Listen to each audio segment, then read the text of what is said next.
ออกมากับลูกเป็นคนใหม่ ลูกเป็นคนใหม่ก็ให้ดีใจกว่าหา ผ้าก็มีอันหอยเครื่อง ก็ ก็ ว่า มี บอกง่ายๆว่าตอนนี้ ก็มี เฮายังช่วยเหลือตัวเองได้อยู่เนาะไปเนาะ ได้ ช่วยเหลือตัวเองได้แหละเฮาบ่ได้คิดหยังหลายนะเพราะว่าแต่ว่าจิตใจเฮานั่นคิดอยากเอาลูกเฮาไปปิ่นปัวอยู่แล้ว แม่ หากแต่ว่าเฮา ไปแอร์ไปขึ้นไปก่อนเด้อ โอเค เด้อไปแอร์ โดย ว่าแต่ตอนนั้นน่ะเฮาบ่มีกำลังหรือว่าบ่มีเงินทรัพย์เนาะ แม่ จะเอาไปแบบให้เพิ่นพาเพิ่นไปปิ่นไปปัวเพราะว่าหนึ่งแล้วก็โอ้จักหาพอได้อยู่ได้กินน่ะเงินเพื่อสิได้500,000 600,000หรือว่าล้านหนึงนี่ก็เฮิงเติบพี่น้องเอ้ย พอแห้งเลย เฮิงเติบ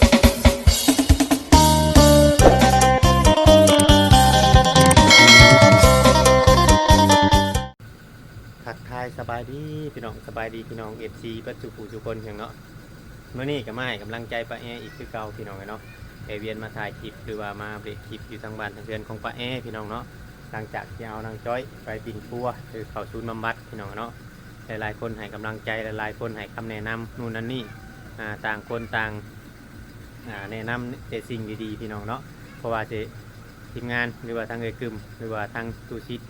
ทางมาเวียงเขามาถ่ายนี่พยายามมอบแต่สิ่งดีๆให้เพิ่นให้พี่น้องเนาะอย่างไรก็ติดตามในเบิ่งชมไปนำกันถ้าว่าตัวไรมันทึกหรือว่ามันพิษเนาะพี่น้อง FC เพิ่นฮู้เลาะพี่น้องเนาะพอเพิ่นติดตามมาล้นแล้วครอบครัวนี่เพิ่นตึกมันพิษหรือว่าตัวไรมันไปบกคงไปบกคางยางบ่งามเนาะพี่น้องเนาะหรือว่าแนวไรก็เพิ่นตักเตือนเข้ามาไล่พี่น้องเพราะว่าลางเทื่อเฮาบ่ฮู้เบิดทุกจุดเด้อพี่น้องชุมเฮาเองนี่ฮะก็เข้ามายังบ่ฮู้เบิดทุกอย่างเรื่องราวเป็นแบบไรพี่น้องเนาะของชีวิตครอบครัวเพิ่นอย่างไรก็เบิ่งชมไปนำกันพี่น้องเนาะต่างคนต่างนั่นบางคนก็มักแบบนี้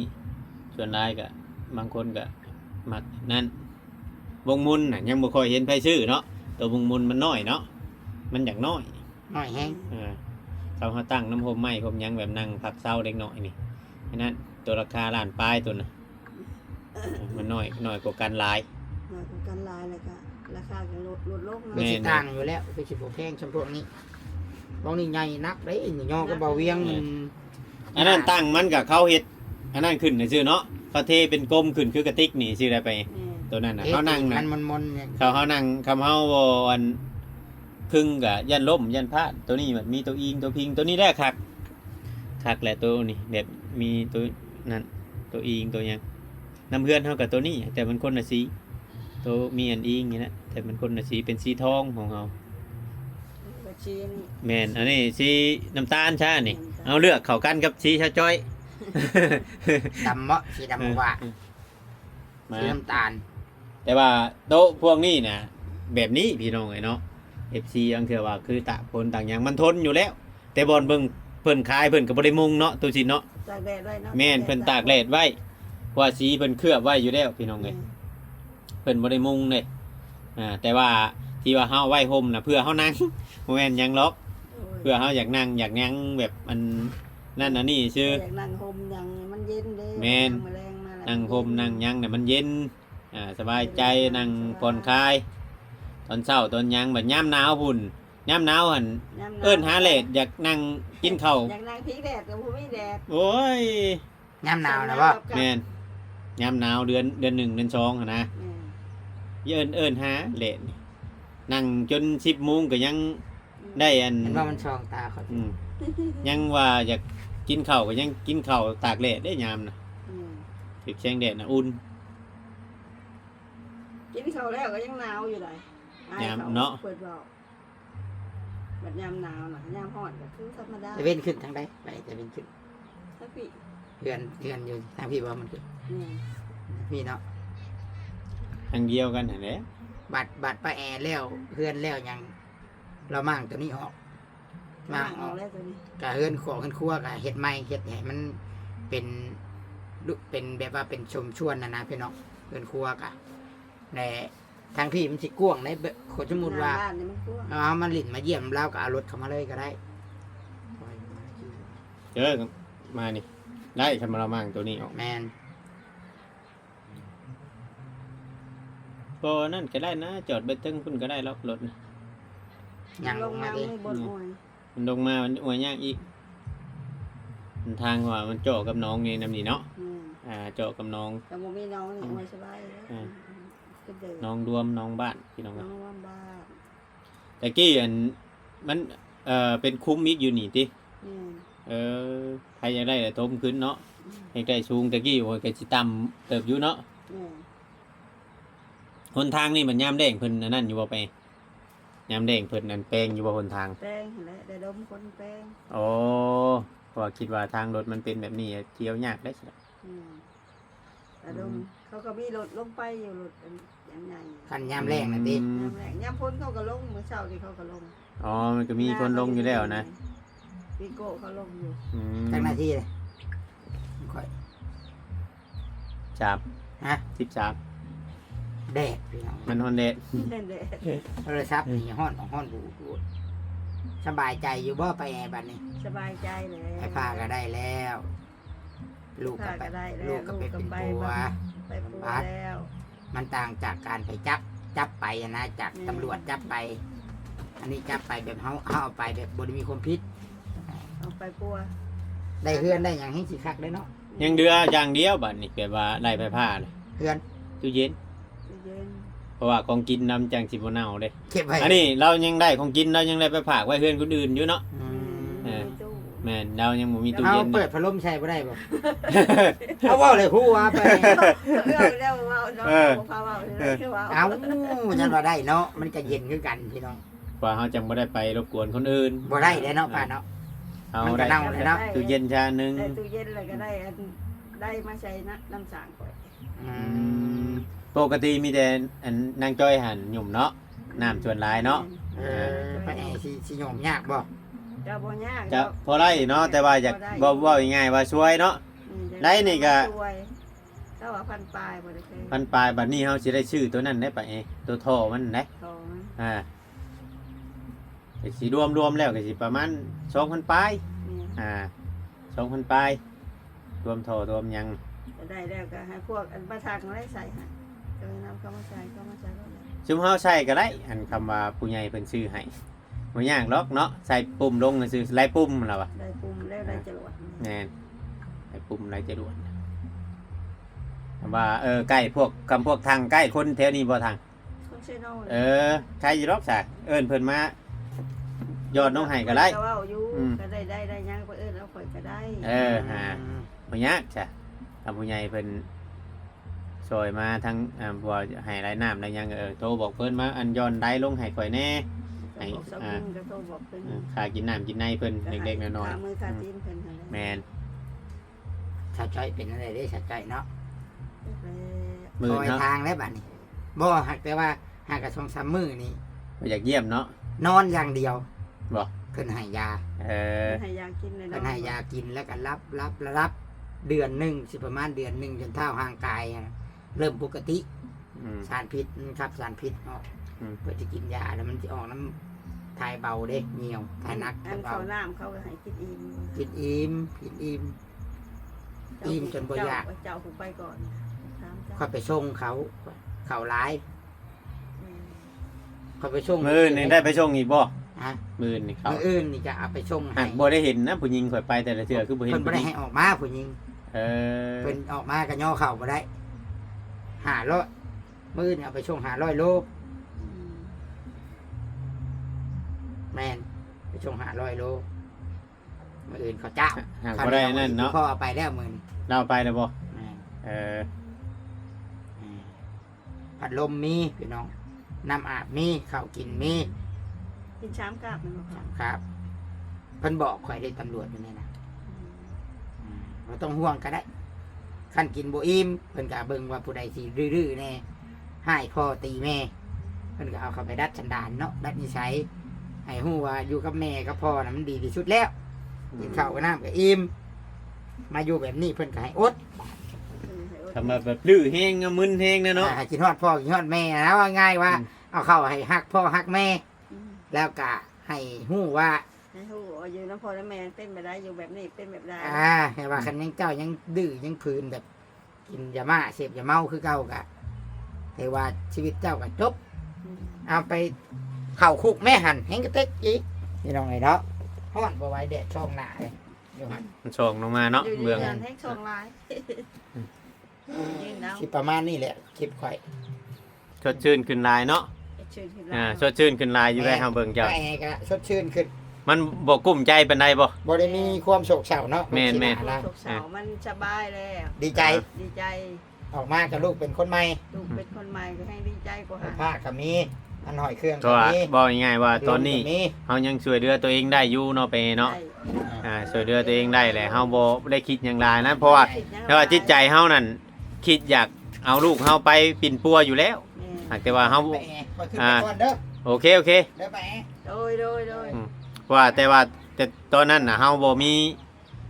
กำลังหรือว่าบ่มีเงินทรัพย์เนาะ แม่ จะเอาไปแบบให้เพิ่นพาเพิ่นไปปิ่นไปปัวเพราะว่าหนึ่งแล้วก็โอ้จักหาพอได้อยู่ได้กินได้เงินเพื่อสิได้500,000 600,000หรือว่าล้านหนึงนี่ก็เฮิงเติบพี่น้องเอ้ย ทั้งเดิม สิได้ซ้ำนะ พุจิโด10,000ชาวพันแต่ละมือหาหน่อไม้มาบางมือกับพอได้แต่กินเนาะ ก็เลยได้ถือมือไปแล้ว ถือมือ10 วันไปแต่ละมือบัดเข่านี่ย่างชื่อร้ายตะกี้ชื่อประมาณจักโลไป คันได้ร้ายก็ชื่อซองคันบ่ได้ร้ายก็ชื่อโลนึง อ๋อ คันได้60ก็ชื่อ2โล อืม โลนึงมันก็15,000 อืม ข้าวเจ้ามาเช่าหา อืม มื้อนี้ ข้าวเจ้าก็กินคือกันบ่ กิน อ๋อหุงเอาเนาะ ปรุงเอาหมอไฟฟ้าเพิ่นก็ซื้อมาให้ มีหม้อหุงข้าวแล้วบัด นี่ เอาแล้วบัดนี้แห้งหุงบัดนี้ให้ง่ายบัดนี้หุงเคยหุงนะบ่ เคยอยู่ เคยตะกี้บ่แต่รุ่นได้ต่อภัยนำกันตะกี้บ่ แม่น อืมก็ดีแล้วซะเฮาหุงเฮากาว่านั่นอันนี้ มีข้าวเจ้าถุงเงินที่มีแต่หมอชื่อยังไม่ได้ อื ซื้อมาม ข้าวเจ้ายังบ่ได้มีเนาะ ยัง เออหม้อไหม้ว่าง่ายๆหม้อไหม้ยังบ่ได้ลอง ซื้อมาใหม่ยังไม่ได้ลอง อ๋อยังบ่ได้ลองครับ ข้าวเจ้า อืมคือน้ำกินนี่เพิ่นมาส่งคู่มื้อบ่คือว่าแน่ล่ะ ช่องมือมาส่งเท่านึง อืม มันได้ช่องกิ้มมาให้คอยเอากระตุกน้ำข้าวเจ้า แล้วเพิ่นสิเอาเงินมาให้ แม่นหั่นแหละมันจัง เปลี่ยนกระตุก ย่างบ่ได้แท้ก็ได้จัก3ตุกใครในได้ สอ เฮ้ย งตุกก็ได้ 2ตุก3ตุกเพราะว่า คอยสิเอาน้ำพวกอันไปส่งอีนางค่ะแล้ว อืม พวกนั้นแหละมาส่ง เพราะว่าเฮาเอากระตุกนำเข้าไว้บัดเฮาเบิดเนี่ยเฮาเปลี่ยนกระตุกเลยแบบ แม่น เข้ามาสมมุติว่าผู้เดียวเจ้านี่ช่องตุกนี่ก็สิได้มื้อเติบอยู่ 3-4 เดือน3-4ทิศพุ่นแหละทิศหนึงมันก็บ่เบิดดอกผู้เดียวกินเดี๋ยวจะกินซื่อๆใส่เฮาก็ใส่น้ำนะ เฮาแบบเอาไว้กินซื่อๆเนาะ ใส่ำนั้น เว้าได้แรงเทื่อบัดเจ้าหุงข้าวหุงหยังได้จ้ะ แม่น มันก็สิเปลืองอยู่หุงข้าวหุงหยังว่าหุงข้าวมันบ่ได้คือเฮามาเด้ แม่น ถ้าเฮามาเอาน้ำก๊อกนี่ก็ได้ น้ำก๊อก อันนี้เฮาหุงข้าวมันสิชุกเลยเด้เฮาก็อยากเอาน้ำสะอาดแหน่ แม่น ชุกอยู่กับโต๊ะข้าวเลย เรากำลังคิดอยู่แล้วสาวจอยเดี๋ยวนี้เนาะโอ้เอากูเพิ่นพากันเอากูมาปัวนี่สิว่าได้เนาะแบบบ่ได้ให้เราฮู้จักหยังเลยได้ไปก็เก็บกุมความลับแบบเราถามอยู่ปึ้มซัมมโนครัวมันหยังกะติของแนวเฮาเว้าว่าเรื่องสิเอาไฟเข้าเด้เนาะ แม่ เออ เข้า เว้าเรื่องว่าสิเอาไฟเขาเลยเราเลย โอ้เรื่องไพ่แล้วลูกเอ้ยแม่ว่า อืม แม่ก็บ่ได้ไปหยังดอกแม่น่ะไปแปะโป้เรื่องไพ่เพิ่นยังได้โป้มือแม่ เอ โป้ อ มือแม่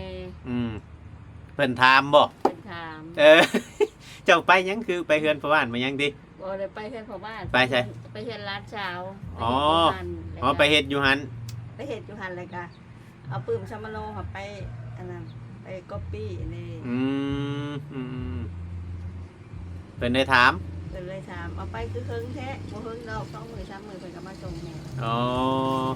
ก็มาส่งมื้อเอามันไปนี่ ของคำเว่าง่ายๆว่าคำบ่เว้าว่าสิเอาไผเข้านี่เราสิชงชัยอยู่เนาะ แม่น ถึกประชบบัดสิเอาไผเข้าอยู่แล้วบัดนี้พี่น้อง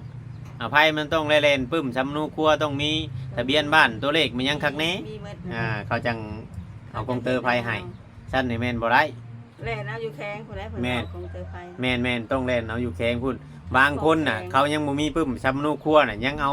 สำนูคนอื่นไปยั่งยืนเอาจังเข้าไปได้บางคนน่ะ อันนี้มันสบายแล้วเอาเฮ็ดไว้ แม่นอันนี้คือทางเขาไปเองนี่มีสำนูครัวคักแน่ยังจ้อยนี่ก็เข้าสำนูคักแน่แล้วล่ะว่า มีฮูกข้างในแล้ว บางคนน่ะมักง่ายเนอะเห็นนั่นบ่นั่นกับบางคนน่ะ ลูกจนเอาลูกเอาผัวยังบ่เอาเข่าเขาก็ยังเปรกได้บางครอบครัว ถ้าเจ้าบ่อยากเอาเขา โมโหคือกันเขาเจ้าเฮ็ดแบบ มักง่ายฮะนะ อันนี้มันก็บ่อยากไปถ่ายรูปได้มือเขามาเฮ็ดนะคอย อ๋อ เอาลงไป ตอนที่อันเขามาเฮ็ดจำนูกวนบ่ แม่น เราบ่อยากไป เราบ่อยากไปใส่รูปใส่ห้อยอะคอยละเอาคอยละอ้อยไปละไป อื ไป ม ถ่ายรูป อืมเราบ่ได้เคยล่าคนอื่นบ่นำทอกนำทางนู่นนั่น บ่ นี่ บ่ได้เคยได้ เห็นว่าอันแบบเราแบบเฮ็ดมาหลายแล้วแบบหายคนอันผิดบ้านผิดหยังนี่บ่เนาะ บ่ บ่เคยมีดอกเนาะไปเนาะ เคยมี อืมว่าง่ายๆแค่ว่าเราบ่อยากสู้กับคนถามว่าเรานั่นน่ะเนาะช่วงเพิ่นมาเฮ็ด อยากอยู่ผู้เดียว อืม อยากหายไปบนอยากนอนก็นอนผู้เดียว โอ้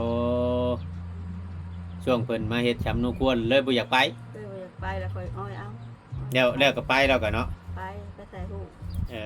อ ใส่รูปติดตึ้งชักมโนนะ ดีแล้วเฮามีบัตรมีหยังจำนูกลัวแบบตอนที่เจ้าเอาเรามาตอนที่เรามาทำมิตรน่ะเราเล่าว่าเราไปเฮ็ดงานแบบเราถึกขายถึงหยังเจ้าเอาเราไปตรวจอยู่บ่ บ่ได้ไปตรวจ ฮะ บ่มีเงินนี่แหละเงินก็บ่มี ไป เราคือบอกว่าไปตรวจไปหยังฉาว่าบ่มีหยัง บ่ได้มีเงินไปตรวจ บ่ได้ตรวจช่ำสุขภาพเรานี่เนาะ บ่ อืมเห็นว่าเรามีโรคประจำตัวมันหยังนู่นนั่นนี่เราบ่ได้ตรวจเบิ่งให้พอเราจอย เฮาก็บ่จักแล้ว บ่จักเนาะ อืม เพราะว่าเรานั่นน่ะเด้พี่น้อง